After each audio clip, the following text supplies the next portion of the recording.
Hey everybody, Jason Klamm here. Thank you for your patience. I know it's been a couple weeks since an episode came out, but this one, as you can probably imagine when I tell you who it is very exciting for me. I'm sure I've mentioned several times on the podcast that my favorite movie of all time is Blazing Saddles. That is why I don't use this word because I think it's a silly word, but I was jazzed. I was super jazzed that Andrew Bergman wanted to come on. He created the film. It started out as a novella, and I don't think I knew that part. And he co-wrote the final draft with Mel Brooks and Richard Pryor and that whole group. Even thinking about it, I'm getting chills. So I'm just gonna leave it at that. No point for clips. There's really no vinyl involved. Does not matter. This episode is just about how one of our great screenwriters wrote one of my favorite films. Thanks so much, and enjoy the show. Also, keep your eyes out for the Honeymoon in Vegas musical and a film by Alan Stewart Eisner, which is a film that they are trying to finance right now, a film that Andrew just wrote.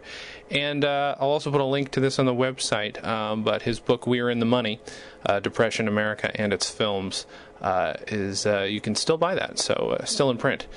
My father was a newspaper man who wrote comedy material on the side, and he wrote comedy material for Victor Borge.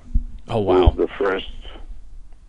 was the first Broadway show I ever saw. It was his one-man show. That's great. And I don't know if you ever heard him. He was stupendous. Oh, yeah. Funny. Yeah. I mean, he had actually the most unbelievable timing I've ever heard. In fact, years later, I worked with George Burns, and we wound up talking about Borge. And wow. Burns said that except for Jack Benny, he thought Borge had the best timing of anybody he ever saw. That's amazing. I mean, he really could milk a joke. Sure. For an hour and a half. Right. So he definitely was, I have to say that he was an influence just as a performer, as a refugee, because my father was a refugee too. Oh, okay. Just in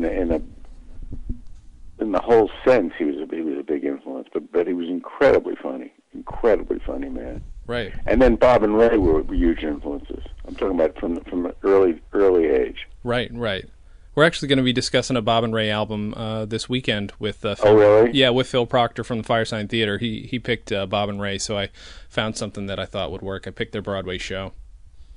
Oh, they were geniuses. Yeah, amazing stuff. I mean, I knew Bob pretty well because again, my father had worked with him, and they were amazing. I mean, they would. I sat and watched them do their show. They had a 15-minute show every night on WCBS radio, and they would just sit there and do it. You know, they had no notes. They just sat down with a sound effects guy, and bing, bing, bing. They just did it. What was it like growing up around so much comedy? Well, I don't know what it'd be like not to grow up around it. Sure. I mean, my father was a newspaperman, so we had no money. Right. But it was amazing being exposed to those guys, for sure. I just can't imagine that kind of. I mean, I grew up in upstate New York, so I grew up sort of where? Oneonta, near Oneonta, if you have any idea where that is. Near Cooperstown. I do. Oh, okay. Oh, you do. Okay. I'm in New York. I went to school in Binghamton. So oh, that's right. No, I did just see that. I'm an upstate boy. That's not too far. So, it's kind of, I guess, somewhat sheltered. I mean, my parents gave me plenty of culture, but not growing up around people who are actually making the culture. I think that's integral, I think, to being quite good at what you do. So eventually I had to move to a city. When did you, was your goal always comedy writing? I mean, I know you've got a history. No, my goal was I had no goal. Mm-hmm. That sounds right for a comedy writer. My goal was survival. Yeah. My goal was then not to go to Vietnam. That was a goal. Sure. So I wound up getting a PhD in American history. Mm-hmm.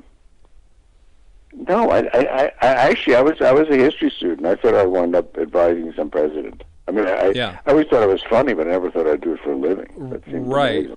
So what originally? I mean, obviously, Blazing Saddles has it's historical in its own way, even despite being completely, breaking the fourth wall and bringing it into 1974. But was there something funny about history that brought you into comedy writing, or did you happen to just write something and then it struck you that you were good at comedy?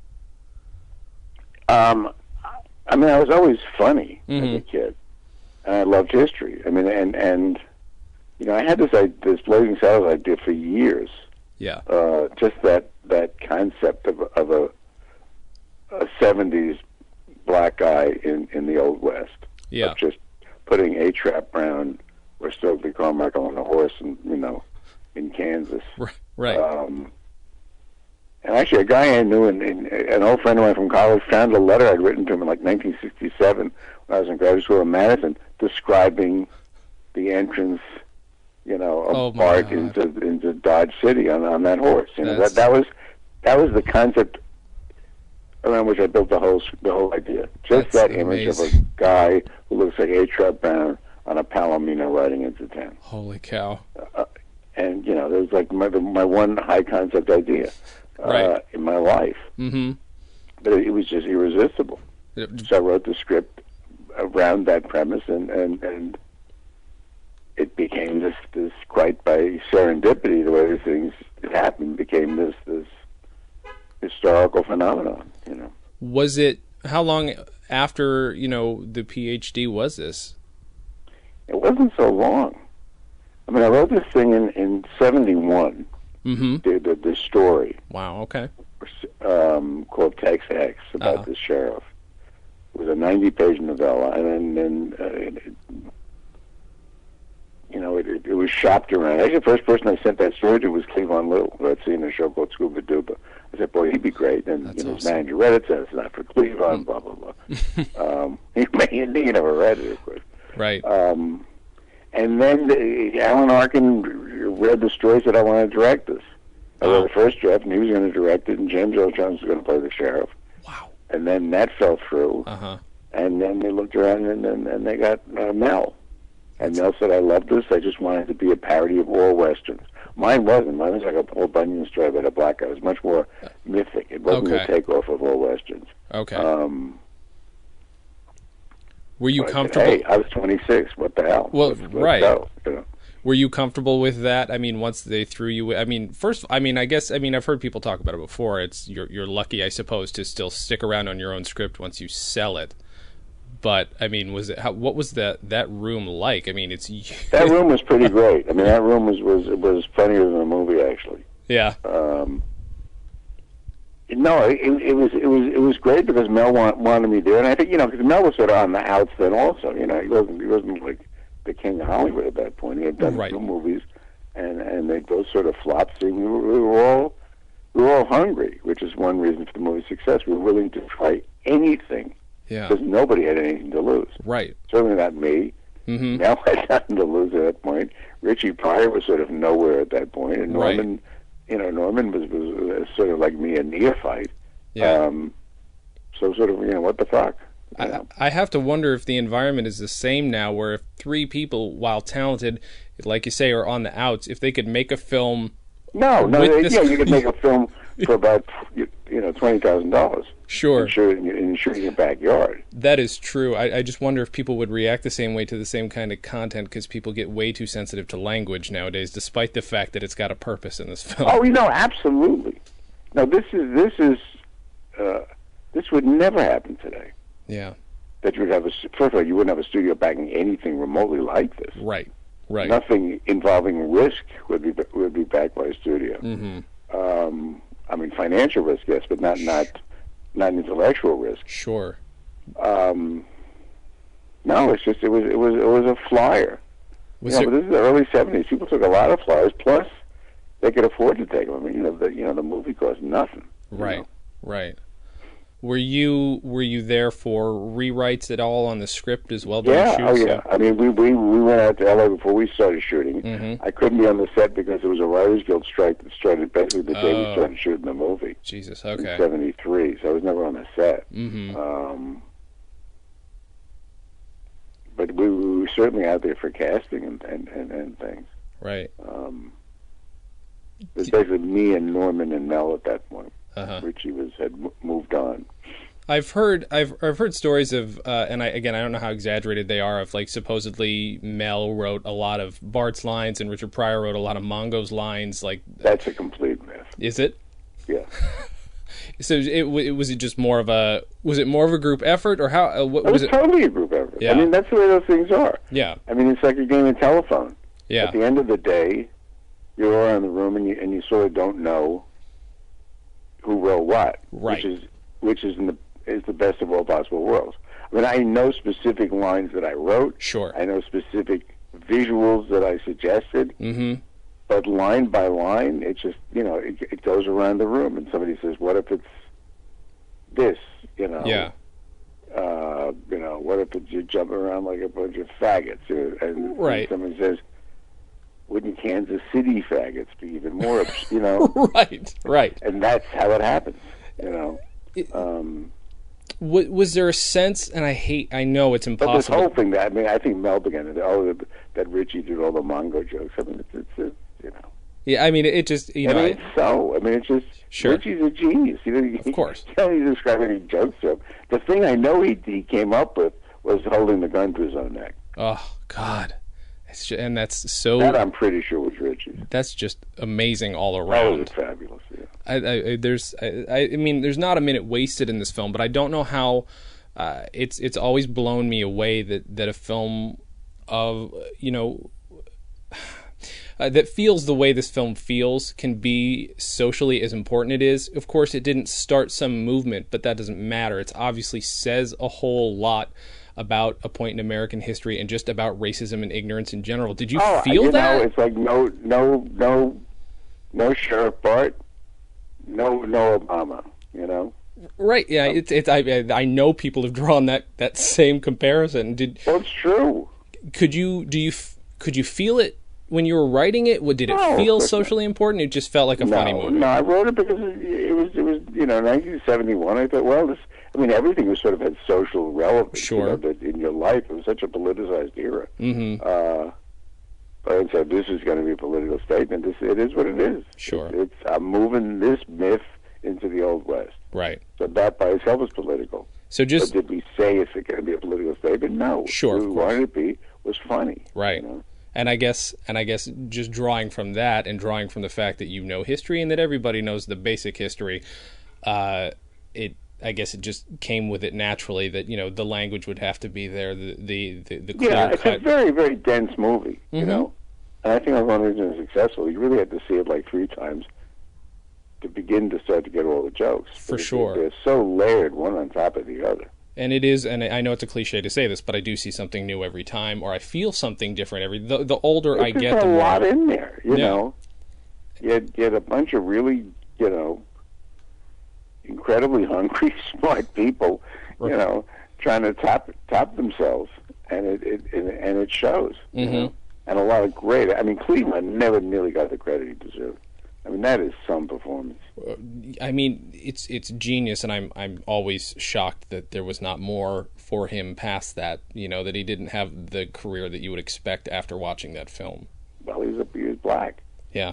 This is 1974. Right. Did you? Then I guess what's it like seeing your first film on the big screen? I mean, how I can't imagine. It was numbing. I mean, it was just a shock. Yeah. And I first screened it for like family and friends, which is always the worst thing to do because they don't laugh at anything and they're terrified. Right. I can't know critics. It was a critic screening the first time I saw it. Uh-huh. Which is really deaf because they just can't laugh. They're not allowed to laugh. Right. So they don't know yet that it's funny. Nobody's told them it's funny yet. Right. But then I saw it at a public screening the same night, and people went completely batshit. And I said, well, maybe we got something here, That's insane. Do you did you draw at all from a specific knowledge of history? Is there something do you have a specialty as far as history is concerned, or is it just American history, or is it a specific type? My specialty was 20th century social intellectual history. Interesting. It's a really tedious way to describe what it was, but that's what it was. Yeah. I wrote a book about American movies during the 30s, the Depression, which is actually still in print, amazingly enough. The only thing I wrote that's still in print, the only book that's still in print, was my PhD dissertation on American movies in the 30s. But that's what sort of got me off. What's the title of the book? It's called We Are the Money. Still in print. I will make sure and put a link to that on the website. Yeah, absolutely. Add another 15 cents to my There you go. So I guess then, because the obvious question was, did you have any particular interest in the West? But I guess it was just you did, but from a storytelling perspective. I had exactly. I had interest in the myth of the West. Yeah. Have you ever made available the original 90-page novella? I have it. I found it. It's pretty good. Yeah. But I just discovered it in like a pile of junk. Wow. And I actually found it because they're doing this American Experience thing on Mel. Mm-hmm. And they said, do you have that? So I had to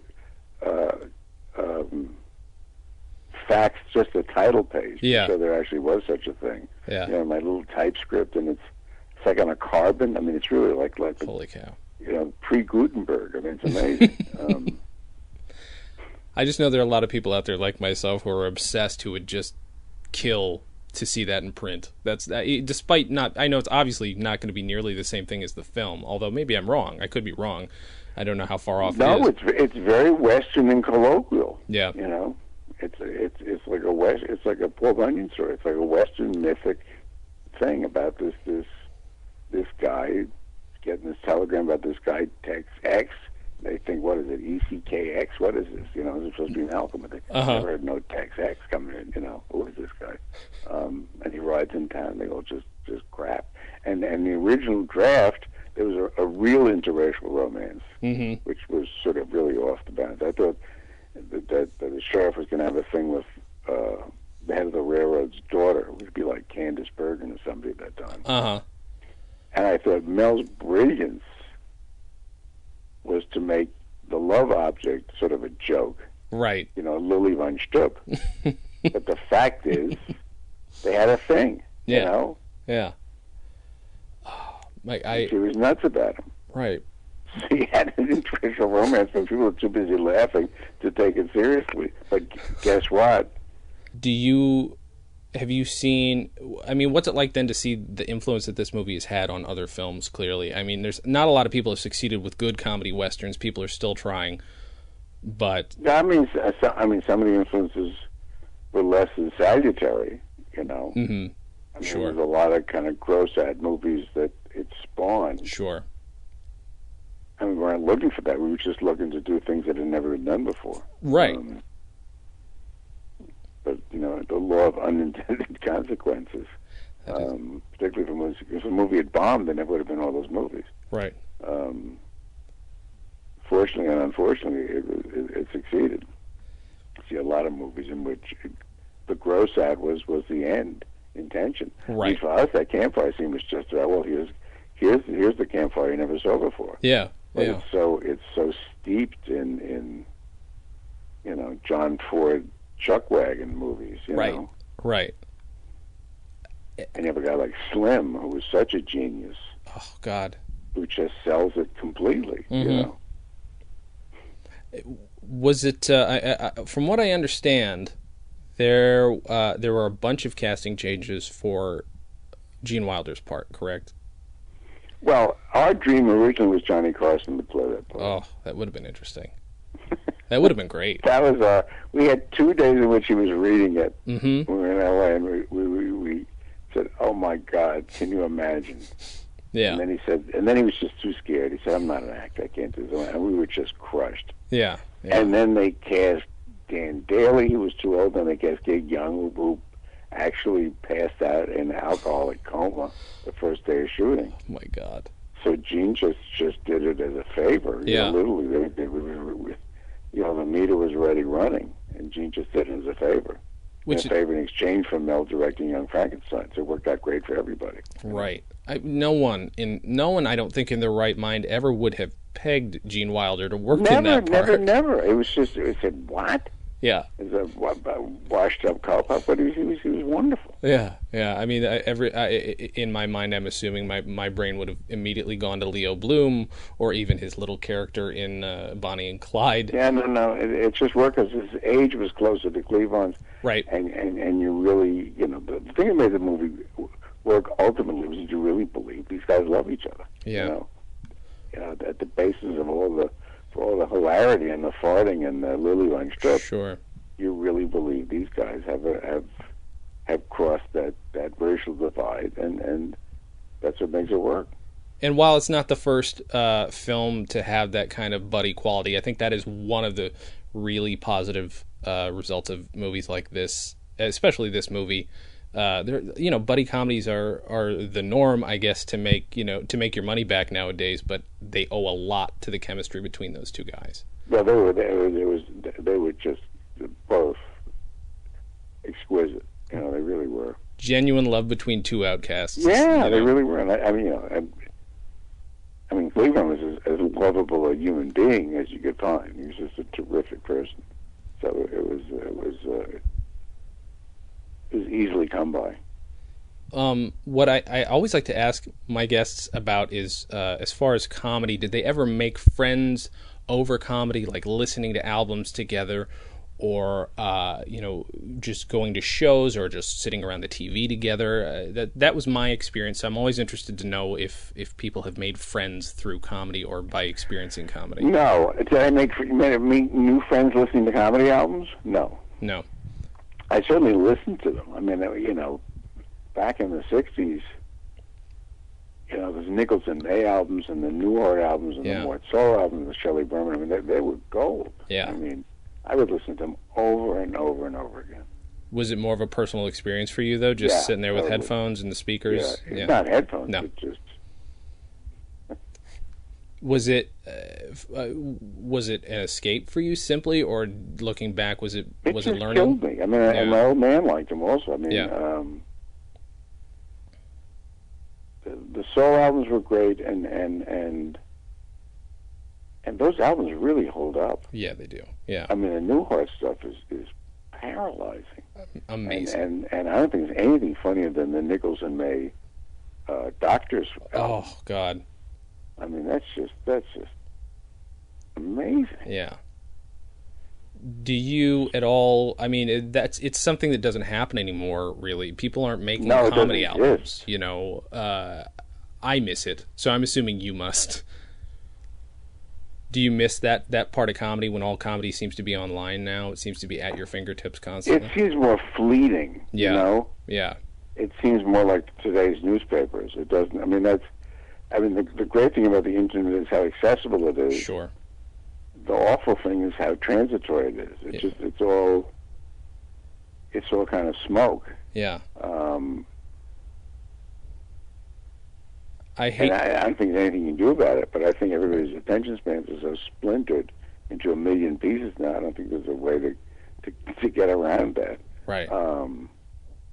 But it seems more elusive, but there's still funny stuff. For sure. There's still some very funny people running around. It feels harder to find that stuff, but maybe that's because there's just it feels harder to pin it down. Yeah. And say, this is this. I'm going to play this for you now. Right. You know? Right. Because nobody can sit down anymore because there's 50 other things going on. Right. If 10 people are sitting down in a room, they're sitting down holding phones and iPads at the same time. Yeah. So they're not, That's a thing. thing. To the theater in New York, and as the lights are going down, people are just frantically still tapping their phones for the last rays of information or non-information and bullshit from somewhere else. Yeah, that's... I think that's the problem. The idea of sitting around listening to a record is inconceivable now because you don't sit down and do anything. Yeah, people don't talk about that much, and we haven't talked about it much on the podcast, that there were party albums that, Oh, for sure. We don't do that anymore. I would like to, but I know that, again, like what you're talking about, people would be bored. There were party albums. There were these old kind of dirty albums. There were these, these risque albums. There was the Red Fox albums with Rusty Warren. These sort of blue albums. You sit down and you listen to them. Right. Right. The problem now is not the albums; it's the sitting down is inconceivable. Yeah. And I don't know how that happened or when, but it seemed to happen. It started happening when these fucking computers started taking over. I do not want to keep you. I know you said you had about a half an hour. Right. I wanted to. I'm giving you my best stuff here. This is great. You have no idea. I am genuinely honored to speak with you, and I know I'm going to regret that I forgot about a million things to ask you about. Well, you always email me. I appreciate that, and I definitely will.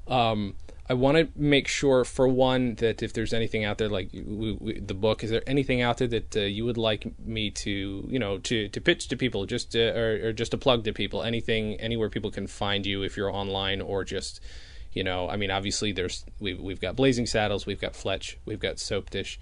Is there anything else that you'd like people to keep an eye out there? Something upcoming, maybe. They can keep an eye out for the musical version of Honeymoon in Vegas, which is opening this fall at the Paper Mill Playhouse and then to Broadway. Wow. That's amazing. Which has been a long time in the coming, but is quite wonderful. Yeah. Is there... I'm doing a movie, which we're trying to raise the money for in our new model of how you make movies now. Right. A script I wrote called A Film by Alan Stewart Eisner, which I think is as funny as anything I ever wrote. And we have, Robin Williams and Isla Fisher and Oliver Cooper and Jesus, Audra McDonald and Rob Hine already committed to. So wow, all right, it should be fun for the whole family. But that's right now. You're just looking for independent financing. You're not doing any crazy online stuff. Okay. If any of your listeners want to contribute and get on the ground floor of the funniest movie of the 21st century, they have that opportunity. All right. A Film by Alan Stewart Eisner. That sounds amazing. Do you is there this would all be pure speculation. There's always rumors that Mel is going to go make another musical of one of his films. Is there any possibility that Blazing Saddles is going to become a musical? It's certainly a possibility. Yeah. I mean, I don't know. He's been talking to me about it. I guess he wouldn't technically have to, but still, it would be. No, he does. Does he? Does he? Yeah. So, okay. Yeah. Okay, so good. Well, that's I own the underlying rights. Oh, okay. So even better. He would have to. Even better. But I mean, it's whatever. Well, I wish him well. I love him dearly. I really do. Well, it was a happy relationship with him, and we're still buddies. So. Well, and I mean, you can tell that's another thing about this film is it obviously wasn't put together by a bunch of angry, cynical people. It was. Oh no! We just wanted to be funny. And it's so loving. Obviously, Mel had his agenda of a loving homage to the Western, which started off this whole. I mean, it sparked off the parody or the spoof, but that's a lot of people sort of lost the way and didn't quite get what he was trying to do with this movie, which is again an homage. There's very few people who are keeping that alive nowadays. That type of film. But again, also that just filled with really loving relationships, and also just like it was a miraculous experience for all of us. There's no question. And this film just means a lot to me, and I just want to thank you for making it. I really want to thank you for it, and I will say on behalf of every Blazing Saddles fan, I really hope that at some point Tex X becomes something we can all read, because that would be amazing. That would be just phenomenal. That certainly was in the realm of possibility. I want to thank you again for this. Okay, Jason, thank you. And everybody, please just make sure, like I said, I'll put something at the beginning of the podcast about your book and everything. But again, thank you so much, and have a wonderful day, okay? Bye, thanks. Thank you.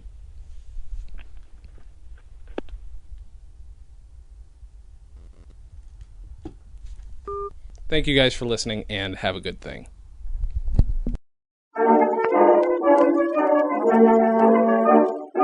Comedy on Vinyl is a production of Stolen Dress Entertainment. It is produced by Mike Warden and is hosted and edited by Jason Klamm. Visit stolendress.com to listen to our other podcasts, read our blogs, read our tweets, watch our videos, and read our books. Please subscribe on iTunes, rate us highly, and write your reviews. You can follow us on facebook.com/comedyonvinyl and Twitter @comedyonvinyl. Yes, she shouted out with glee. Up came a happy, he threw me in the cut. The only thing that kept me afloat was holding me coconut.